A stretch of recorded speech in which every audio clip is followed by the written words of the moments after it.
ഇന്ന് ദിവസം 210. ഇന്ന് വായിക്കുന്ന വചനഭാഗങ്ങൾ ഏശയ്യ അധ്യായം 41, 42, എസെക്കിയേൽ അധ്യായം 2, 3, സുഭാഷിതങ്ങൾ അധ്യായം 12, 1 മുതൽ 4 വരെ വാക്യങ്ങൾ. ഏശയ്യ പ്രവാചകന്റെ പുസ്തകത്തിൽ നിന്ന് അധ്യായം 41. വിമോചനം ആസന്നം. തീരദേശങ്ങളെ, നിശബ്ദമായിരുന്ന് എൻ്റെ വാക്ക് കേൾക്കുക. ജനതകൾ ശക്തി വീണ്ടെടുക്കട്ടെ, അടുത്തു വന്ന് സംസാരിക്കട്ടെ. നമുക്ക് വിധിക്കായി ഒരുമിച്ചുകൂടാം. ഓരോ കാൽവെപ്പിലും വിജയം വരിക്കുന്ന കിഴക്ക് നിന്ന് വരുന്നവനെ ഉയർത്തിയത് ആര്? രാജാക്കന്മാരുടെ മേൽ ആധിപത്യം സ്ഥാപിക്കാൻ അവിടുന്ന് ജനതകളെ അവനെ ഏൽപ്പിച്ചു കൊടുത്തു. വാളുകൊണ്ട് അവനവരെ പൊടി പോലെയാക്കി, വില്ലുകൊണ്ട് കാറ്റിൽ പറക്കുന്ന വൈക്കോൽ പോലെയും. അവരെ അനുധാവനം ചെയ്യുന്നവൻ സുരക്ഷിതനായി കടന്നുപോകുന്നു. അവൻ്റെ കാലടികൾ പാതയിൽ സ്പർശിക്കുന്നു പോലുമില്ല. ആരംഭം മുതൽ തലമുറകൾക്ക് ഉണ്മ നൽകി ഇവയെല്ലാം പ്രവർത്തിച്ചത് ആരാണ്? ആദിയിലുള്ളവനും അവസാനത്തോട് കൂടെയുള്ളവനുമായ കർത്താവായ ഞാനാണ്, ഞാൻ തന്നെ അവൻ. തീരദേശങ്ങൾ കണ്ടു ഭയപ്പെടുന്നു, ഭൂമിയുടെ അതിർത്തികൾ വിറകൊള്ളുന്നു. അവർ ഒരുമിച്ച് അടുത്തു വരുന്നു, ഓരോരുത്തരും അയൽക്കാരനെ സഹായിക്കുന്നു. ധൈര്യപ്പെടുക എന്ന് പരസ്പരം പറയുന്നു. വിളക്കിയത് നന്നായിരിക്കുന്നുവെന്ന് പറഞ്ഞ് ശില്പി സ്വർണ്ണപ്പണിക്കാരനെയും ലോഹപ്പണിക്കാരൻ കൂടത്തിലടിക്കുന്നവനെയും അഭിനന്ദിക്കുന്നു. ഇളകാതിരിക്കാൻ അവർ അവ ആണികൊണ്ട് ഉറപ്പിക്കുകയും ചെയ്യുന്നു. എൻ്റെ ദാസനായ ഇസ്രായേലേ, ഞാൻ തിരഞ്ഞെടുത്ത യാക്കോബേ, എൻ്റെ സ്നേഹിതനായ അബ്രാഹത്തിൻ്റെ സന്തതി, നീ എൻ്റെ ദാസനാണ്, ഞാൻ നിന്നെ തിരഞ്ഞെടുത്തു, ഇനി ഒരിക്കലും ഉപേക്ഷിക്കുകയില്ല എന്ന് പറഞ്ഞുകൊണ്ട് ഭൂമിയുടെ അതിർത്തികളിൽ നിന്ന് നിന്നെ ഞാൻ തിരഞ്ഞെടുത്തു. വിദൂര ദിക്കുകളിൽ നിന്ന് ഞാൻ നിന്നെ വിളിച്ചു. ഭയപ്പെടേണ്ട, ഞാൻ നിന്നോട് കൂടെയുണ്ട്. സംഭ്രമിക്കേണ്ട, ഞാനാണ് നിൻ്റെ ദൈവം. ഞാൻ നിന്നെ ശക്തിപ്പെടുത്തുകയും സഹായിക്കുകയും ചെയ്യും. എൻ്റെ വിജയകരമായ വലത്ത് കൈകൊണ്ട് ഞാൻ നിന്നെ താങ്ങി നിർത്തും. നിന്നെ ദേഷിക്കുന്നവർ ലജ്ജിച്ച് തല താഴ്ത്തും. നിന്നോട് ഏറ്റുമുട്ടുന്നവർ നശിച്ച് ഒന്നുമല്ലാതായിത്തീരും. നിന്നോട് ശണ്ട കൂടുന്നവരെ നീ അന്വേഷിക്കും, കണ്ടെത്തുകയില്ല. നിന്നോട് പോരാടുന്നവർ ശൂന്യരാകും. നിന്റെ ദൈവവും കർത്താവുമായ ഞാൻ നിന്റെ വലത് കൈ പിടിച്ചിരിക്കുന്നു. ഞാനാണ് പറയുന്നത്, ഭയപ്പെടേണ്ട, ഞാൻ നിന്നെ സഹായിക്കും. കർത്താവ് അരുളിച്ചെയ്യുന്നു, കൃമിയായ യാക്കോബേ, ഇസ്രായേലരെ ഭയപ്പെടേണ്ട, ഞാൻ നിന്നെ സഹായിക്കും. കർത്താവ് അരുളിച്ചെയ്യുന്നു, ഇസ്രായേലിൻ്റെ പരിശുദ്ധനാണ് നിന്റെ രക്ഷകൻ. ഞാൻ നിന്നെ പുതിയതും മൂർച്ചയേറിയതും പല്ലുള്ള ചക്രങ്ങളോട് കൂടിയതുമായ ഒരു മെതിവണ്ടിയാക്കും. നീ മലകളെ മെതിച്ച് പൊടിയാക്കും, കുന്നുകളെ പതിര് പോലെയാക്കും. നീ അവയെ പാറ്റുകയും കാറ്റവയെ പറപ്പിച്ചു കളയുകയും കൊടുങ്കാറ്റ് അവയെ ചിതറിക്കുകയും ചെയ്യും. നീ കർത്താവിൽ ആനന്ദിക്കും, ഇസ്രായേലിൻ്റെ പരിശുദ്ധനിൽ അഭിമാനം കൊള്ളും. ദരിദ്രരും നിരാലംബരും ജലമന്വേഷിച്ച് കണ്ടെത്താതെ ദാഹത്താൽ നാവ് വരണ്ടു പോകുമ്പോൾ കർത്താവായ ഞാൻ അവർക്ക് ഉത്തരമരുളും. ഇസ്രായേലിൻ്റെ ദൈവമായ ഞാൻ അവരെ കൈവെടിയുകയില്ല. പാഴ്മലകളിൽ നദികളും താഴ്വരകളുടെ മധ്യേ ഉറവകളും ഞാൻ ഉണ്ടാക്കും. മരുഭൂമിയെ ജലാശയവും വരണ്ട പ്രദേശത്തെ നീരുറവയുമാക്കും. മരുഭൂമിയിൽ ദേവദാരു, കരുവേലകം, കൊളുന്ത്, ഒലിവ് എന്നിവ ഞാൻ നടും. മണലാരണ്യത്തിൽ സരളവൃക്ഷവും പൈൻമരവും പുന്നയും വച്ചുപിടിപ്പിക്കും. ഇസ്രായേലിൻ്റെ പരിശുദ്ധൻ ഇവയെല്ലാം സൃഷ്ടിച്ചുവെന്നും അവിടുത്തെ കരങ്ങളാണ് ഇവയെല്ലാം ചെയ്തതെന്നും മനുഷ്യർ കണ്ടറിയാനും ചിന്തിച്ച് മനസ്സിലാക്കാനും വേണ്ടി തന്നെ കർത്താവ് അരുളിച്ചെയ്യുന്നു, നിങ്ങളുടെ പരാതി കൊണ്ടുവരുവിൻ. യാക്കോബിൻ്റെ രാജാവ് കൽപ്പിക്കുന്നു, നിങ്ങളുടെ തെളിവുകൾ ഉന്നയിക്കുവിൻ. തെളിവുകൾ കൊണ്ടുവന്ന് കാര്യങ്ങൾ എങ്ങനെയാകുമെന്ന് കാണിക്കുക. കഴിഞ്ഞ കാര്യങ്ങൾ പറയുക, നമുക്കത് പരിഗണിച്ച് അവയുടെ പരിണതഫലം എന്തെന്നറിയാം. അല്ലെങ്കിൽ വരാനിരിക്കുന്നത് ഞങ്ങളോട് പ്രസ്താവിക്കുക. നിങ്ങൾ ദേവന്മാരാണോ എന്ന് ഞങ്ങൾ അറിയേണ്ടതിന് സംഭവിക്കാനിരിക്കുന്നതെന്തെന്ന് ഞങ്ങളോട് പറയുവേൻ. ഞങ്ങൾ പരിഭ്രമിക്കുകയോ വിസ്മയിക്കുകയോ ചെയ്യേണ്ടതിന് നന്മയോ തിന്മയോ പ്രവർത്തിക്കുക. നിങ്ങളൊന്നും പ്രവർത്തിക്കുന്നില്ല. നിങ്ങളെ തിരഞ്ഞെടുക്കുന്നവൻ മ്ലേച്ഛനാണ്. ഞാൻ വടക്ക് നിന്ന് ഒരുവനെ തട്ടിയുണർത്തി, അവൻ വന്നു. കിഴക്ക് നിന്ന് ഞാൻ അവനെ പേര് ചൊല്ലി വിളിച്ചു. കുമ്മായം കൂട്ടുന്നത് പോലെയും കുശവൻ കളിമണ്ണ് കുഴക്കുന്നത് പോലെയും അവൻ ഭരണാധിപന്മാരെ ചവിട്ടിമെതിക്കും. നമ്മൾ അറിയുന്നതിന് ആരംഭത്തിൽ തന്നെ ഇത് പറഞ്ഞത് ആരാണ്? അവൻ ചെയ്തത് ശരിയാണെന്ന് കാലേക്കൂട്ടി നമ്മൾ പറയാൻ ആരാണ് ഇത് നമ്മോട് പ്രസ്താവിച്ചത്? ആരും അത് വെളിപ്പെടുത്തുകയോ മുൻകൂട്ടി പറയുകയോ ചെയ്തില്ല. ആരും കേട്ടുമില്ല. ഞാൻ ആദ്യം സിയോന് ഈ വാർത്ത നൽകി. ഈ സദ്വാർത്ത അറിയിക്കാൻ ജെറുസലേമിലേക്ക് ഞാനൊരു ദൂതനെ അയക്കും. ഞാൻ നോക്കിയപ്പോൾ ആരെയും കണ്ടില്ല. എൻ്റെ ചോദ്യത്തിന് ഉത്തരം നൽകാൻ അവരുടെ ഇടയിൽ ഒരു ഉപദേശകനുമില്ലായിരുന്നു. അവരെല്ലാവരും മിഥ്യയാണ്. അവർ ഒന്നും പ്രവർത്തിക്കുന്നില്ല. അവരുടെ വാർപ്പ് വിഗ്രഹങ്ങൾ കാറ്റുപോലെ ശൂന്യമാണ്. യെശയ്യാ പ്രവാചകന്റെ പുസ്തകത്തിൽ നിന്ന് അധ്യായം 42. കർത്താവിൻ്റെ ദാസൻ. ഇതാ ഞാൻ താങ്ങുന്ന എൻ്റെ ദാസൻ, ഞാൻ തിരഞ്ഞെടുത്ത എൻ്റെ പ്രീതിപാത്രം. ഞാൻ എൻ്റെ ആത്മാവിനെ അവന് നൽകി. അവൻ ജനതകൾക്ക് നീതി പ്രദാനം ചെയ്യും. അവൻ വിലപിക്കുകയോ സ്വരമുയർത്തുകയോ ഇല്ല. തെരുവീതിയിൽ ആ സ്വരം കേൾക്കുകയുമില്ല. ചതഞ്ഞ ഞാങ്ങണ അവൻ മുറിക്കുകയില്ല. മങ്ങിയ തിരി കെടുത്തുകയുമില്ല. അവൻ വിശ്വസ്തയോടെ നീതി പുലർത്തും. ഭൂമിയിൽ നീതി സ്ഥാപിക്കുന്നതുവരെ അവൻ പരാജയപ്പെടുകയോ അധീരനാവുകയോ ഇല്ല. തീരദേശങ്ങളും അവൻ്റെ നിയമത്തിനായി കാത്തിരിക്കുന്നു.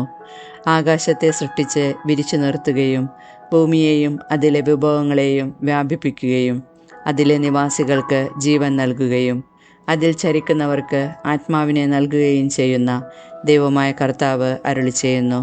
ഞാനാണ് കർത്താവ്. ഞാൻ നിന്നെ നീതി സ്ഥാപിക്കാൻ വിളിച്ചു. ഞാൻ നിന്നെ കൈക്ക് പിടിച്ച് നടത്തി സംരക്ഷിച്ചു.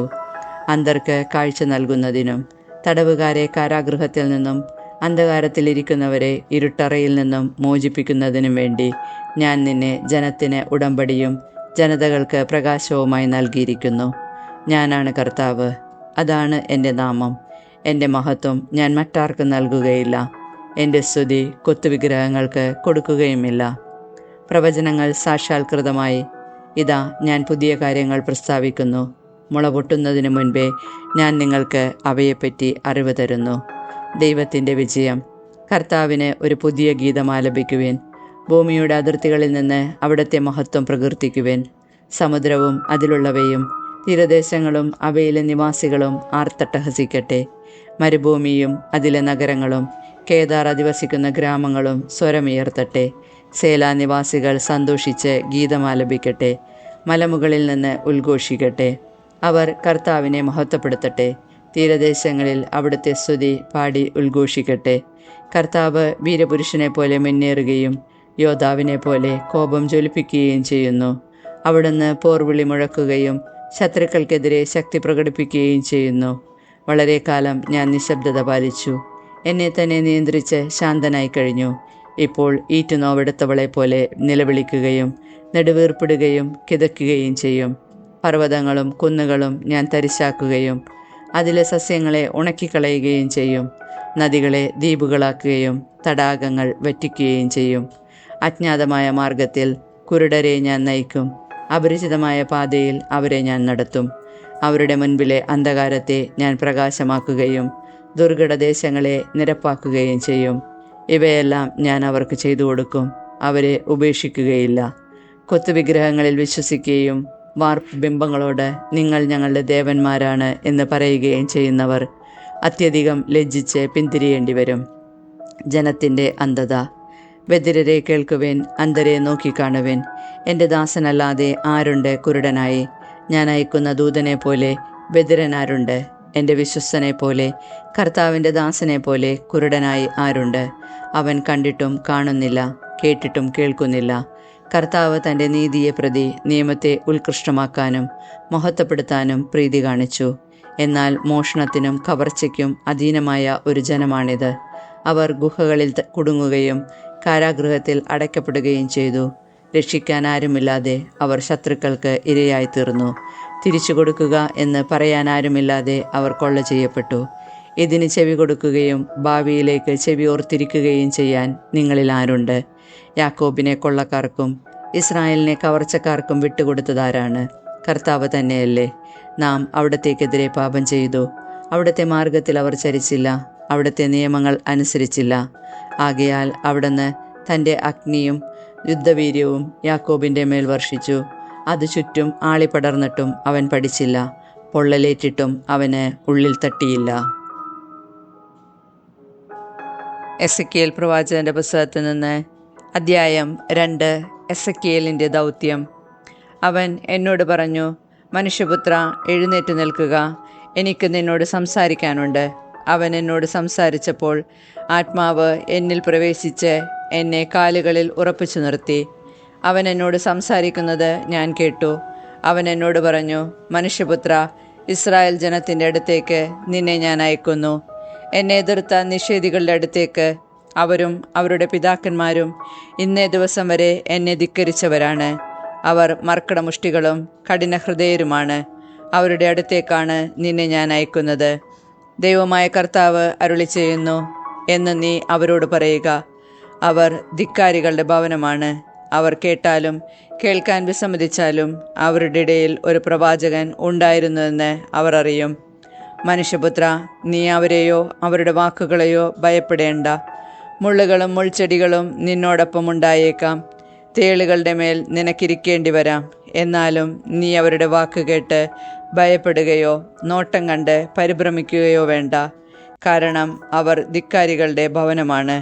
അവർ കേട്ടാലും ഇല്ലെങ്കിലും എൻ്റെ വാക്കുകൾ നീ അവരോട് പറയണം. കാരണം അവർ ധിക്കാരികളുടെ ഭവനമാണ്. മനുഷ്യപുത്ര, ഞാൻ നിന്നോട് പറയുന്നത് കേൾക്കുക. ആ ധിക്കാരികളുടെ ഭവനത്തെ പോലെ നീയും ധിക്കാരിയാകരുത്. ഞാൻ നിനക്ക് തരുന്നത് വായ് തുറന്ന് ഭക്ഷിക്കുക. ഞാൻ നോക്കി, അതാ നീട്ടിയ ഒരു കരവും അതിൽ ഒരു ലേഖന ചുരുളും. അവൻ അത് എൻ്റെ മുൻപിൽ വിടർത്തി. അതിൻ്റെ അകത്തും പുറത്തും എഴുതിയിരുന്നു. അതിൽ വിലാപങ്ങളും പരിദേവനങ്ങളും ദുരിതങ്ങളും രേഖപ്പെടുത്തിയിരുന്നു. എസെക്കിയേൽ പ്രവാചകന്റെ പുസ്തകത്തിൽ നിന്ന് അധ്യായം 3. അവൻ എന്നോട് പറഞ്ഞു, മനുഷ്യപുത്ര, നീ കാണുന്ന ഈ ചുരുൾ ഭക്ഷിക്കുക. എന്നിട്ട് പോയി ഇസ്രായേൽ ഭവനത്തോട് സംസാരിക്കുക. ഞാൻ വായ് തുറന്നു. അവൻ ആ ചുരുൾ എനിക്ക് ഭക്ഷിക്കാൻ തന്നു. അവൻ പറഞ്ഞു, മനുഷ്യപുത്ര, ഞാൻ തരുന്ന ഈ ചുരുൾ ഭക്ഷിച്ച് വയറു നിറയ്ക്കുക. ഞാനത് ഭക്ഷിച്ചു. എൻ്റെ വായിൽ അത് തേൻ പോലെ മധുരിച്ചു. അവൻ വീണ്ടും പറഞ്ഞു, മനുഷ്യപുത്ര, നീ ഇസ്രായേൽ ഭവനത്തിൽ ചെന്ന് എൻ്റെ വാക്കുകൾ അവരെ അറിയിക്കുക. അന്യഭാഷയും ദുർഗ്രഹമായ ശൈലിയും ഉപയോഗിക്കുന്നവരുടെ അടുത്തേക്കല്ല, ഇസ്രായേൽ ഭവനത്തിലേക്കാണ് നിന്നെ ഞാൻ അയക്കുന്നത്. അന്യഭാഷയും ദുർഗ്രഹമായ ശൈലിയും കഠിനപദങ്ങളും ഉപയോഗിക്കുന്ന ജനതകളുടെ അടുത്തേക്കല്ല നിന്നെ ഞാൻ അയക്കുന്നത്. അങ്ങനെയുള്ളവരുടെ അടുത്തേക്കായിരുന്നുവെങ്കിൽ അവർ തീർച്ചയായും നിന്റെ വാക്ക് ശ്രവിക്കുമായിരുന്നു. എന്നാൽ ഇസ്രായേൽ ഭവനം നിന്റെ വാക്ക് കേൾക്കുകയില്ല. കാരണം എൻ്റെ വാക്ക് കേൾക്കാൻ അവർ തയ്യാറല്ല. എന്തെന്നാൽ ഇസ്രായേൽ ഭവനം മുഴുവൻ കടുത്ത നെറ്റിയും കഠിനഹൃദയവും ഉള്ളവരാണ്. നിന്റെ മുഖം അവരുടെ മുഖങ്ങൾക്കെതിരെയും നിന്റെ നെറ്റി അവരുടെ നെറ്റികൾക്കെതിരെയും ഞാൻ കഠിനമാക്കിയിരിക്കുന്നു. തീക്കല്ലിനേക്കാൾ കടുപ്പമുള്ള വജ്രക്കല്ല് പോലെ നിന്റെ നെറ്റി ഞാൻ കടുപ്പമുള്ളതാക്കിയിരിക്കുന്നു. നീ അവരെ ഭയപ്പെടേണ്ട. അവരുടെ നോട്ടത്തിൽ പരിഭ്രമിക്കുകയും വേണ്ട. അവർ ധിക്കാരികളുടെ ഭവനമാണ്. അവൻ തുടർന്നു, മനുഷ്യപുത്ര, ഞാൻ നിന്നോട് പറയുന്ന വാക്കുകൾ ചെവി തുറന്ന് കേൾക്കുകയും ഹൃദയത്തിൽ സൂക്ഷിക്കുകയും ചെയ്യുക. നീ പ്രവാസികളുടെ അടുത്തേക്ക്, നിന്റെ ജനത്തിൻ്റെ അടുത്തേക്ക് ചെന്ന് ദൈവമായ കർത്താവ് അരുളി ചെയ്യുന്നു എന്ന് പറയുക. അവർ കേൾക്കുകയോ കേൾക്കാതിരിക്കുകയോ ചെയ്യട്ടെ. ആത്മാവ് എന്നെ മേൽപോട്ടുയർത്തി. കർത്താവിൻ്റെ മഹത്വം സ്വസ്ഥാനത്ത് നിന്ന് ഉയർന്നപ്പോൾ വലിയ ഭൂകമ്പത്തിൻ്റേതുപോലെ ഒരു ശബ്ദം എൻ്റെ പിന്നിൽ ഞാൻ കേട്ടു. ആ ജീവികളുടെ ചിറകുകൾ പരസ്പരം സ്പർശിച്ചുണ്ടായ ശബ്ദവും അവയുടെ സമീപത്തുള്ള ചക്രങ്ങളുടെ ശബ്ദവുമാണ് വലിയ ഭൂകമ്പത്തിൻ്റെ ശബ്ദം പോലെ ഞാൻ കേട്ടത്. ആത്മാവ് എന്നെ ഉയരത്തിലൂടെ വഹിച്ചു കൊണ്ടുപോയി. പര്യാകുലനും അമർഷം പൂണ്ടവനുമായിട്ടാണ് ഞാൻ പോയത്. എന്തെന്നാൽ ദൈവത്തിൻ്റെ കരം എൻ്റെ മേൽ ശക്തമായിരുന്നു. തെല്ലബീബിൽ കേദാർ നദീതീരത്ത് വസിച്ചിരുന്ന പ്രവാസികളുടെ അടുത്ത് ഞാൻ എത്തി. അവരുടെ ഇടയിൽ സ്തബ്ധനായി 7 ദിവസം ഞാൻ കഴിച്ചു. 7 ദിവസം കഴിഞ്ഞപ്പോൾ എനിക്ക് കർത്താവിൻ്റെ അരുളപ്പാടുണ്ടായി. മനുഷ്യപുത്ര, ഞാൻ നിന്നെ ഇസ്രായേൽ ഭവനത്തിൻ്റെ കാവൽക്കാരനാക്കിയിരിക്കുന്നു. എൻ്റെ അധരങ്ങളിൽ നിന്ന് വചനം കേൾക്കുമ്പോൾ നീ എൻ്റെ താക്കീത് അവരെ അറിയിക്കണം. തീർച്ചയായും നീ മരിക്കുമെന്ന് ദുഷ്ടനോട് ഞാൻ പറഞ്ഞിട്ടും നീ അവനെ ശാസിക്കാതിരുന്നാൽ അവൻ്റെ ജീവൻ രക്ഷിക്കാൻ വേണ്ടി അവൻ്റെ ദുഷിച്ച വഴിയെപ്പറ്റി നീ താക്കീത് ചെയ്യാതിരുന്നാൽ ആ ദുഷ്ടൻ അവൻ്റെ പാപത്തിൽ മരിക്കും. അവൻ്റെ രക്തത്തിന് ഞാൻ നിന്നെ ഉത്തരവാദിയാക്കും. നീ ദുഷ്ടനെ ശാസിച്ചിട്ടും അവൻ ദുഷ്ടതയിൽ നിന്നും ദുർമാർഗത്തിൽ നിന്നും പിന്മാറാതിരുന്നാൽ അവൻ തൻ്റെ പാപത്തിൽ മരിക്കും. എന്നാൽ നീ നിൻ്റെ ജീവൻ രക്ഷിക്കും. നീതിമാൻ തൻ്റെ നീതി വെടിഞ്ഞ് തിന്മ പ്രവർത്തിച്ചാൽ അവൻ വീഴാൻ ഞാൻ ഇടയാക്കും, അവൻ മരിക്കും. നീ അവനെ ശാസിക്കാതിരുന്നാൽ അവൻ തൻ്റെ പാപനിമിത്തം മരിക്കും. അവൻ ചെയ്തിട്ടുള്ള നീതിനിഷ്ഠമായ പ്രവൃത്തികൾ അനുസ്മരിക്കപ്പെടുകയില്ല. അവൻ്റെ രക്തത്തിന് ഞാൻ നിന്നെ ഉത്തരവാദിയാക്കും. പാപം ചെയ്യരുതെന്ന നിന്റെ താക്കീത് സ്വീകരിച്ച് നീതിമാനായ ഒരുവൻ പാപം ചെയ്യാതിരുന്നാൽ അവൻ തീർച്ചയായും ജീവിക്കും. കാരണം അവൻ താക്കീത് സ്വീകരിച്ചു, നീയും നിന്റെ ജീവൻ രക്ഷിക്കും. അവിടെ കർത്താവിൻ്റെ കരം എൻ്റെ മേലുണ്ടായിരുന്നു.